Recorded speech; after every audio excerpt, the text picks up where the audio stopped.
नेहरू जी के साथ सदन में नोक झोंक भी हुआ करती थी। मैं नया था, पीछे बैठता था, कभी कभी तो बोलने के लिए मुझे वॉकआउट करना पड़ता था।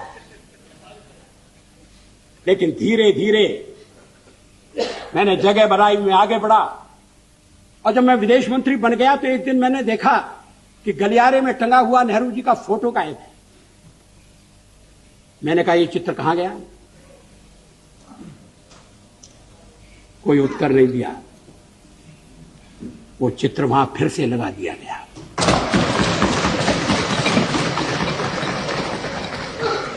क्या इस भावना की कद्र है? क्या देश में ये भावना पनप है?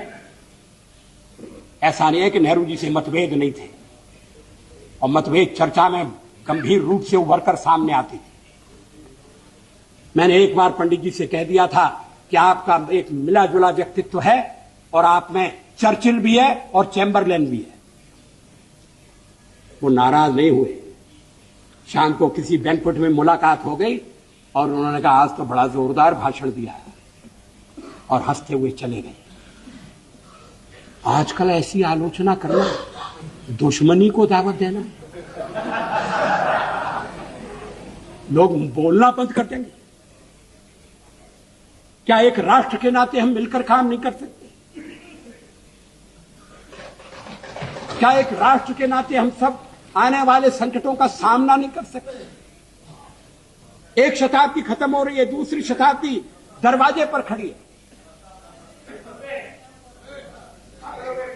अगर हमें छोड़कर आप कोई नया प्रयोग करना चाहते हैं, मुझे कोई आपत्ति नहीं होगी, लेकिन हम जो प्रयोग कर रहे हैं उस प्रयोग को आप सफल होने दें, ये मैं आपसे अनुरोध जरूर करना चाहता हूं।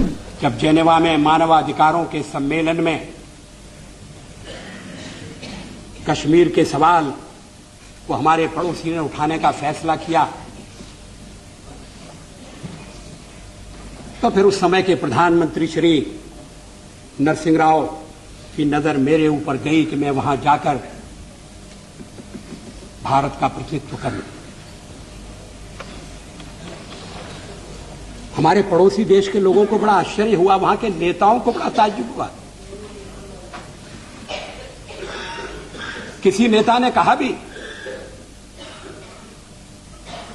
कि भारत का लोकतंत्र विचित्र लोकतंत्र है कि प्रतिपक्ष का नेता अपनी सरकार के पक्ष को रखने के लिए जेनेवा जाता है, और एक हमारा प्रतिपक्ष का नेता है जो देश के भीतर ही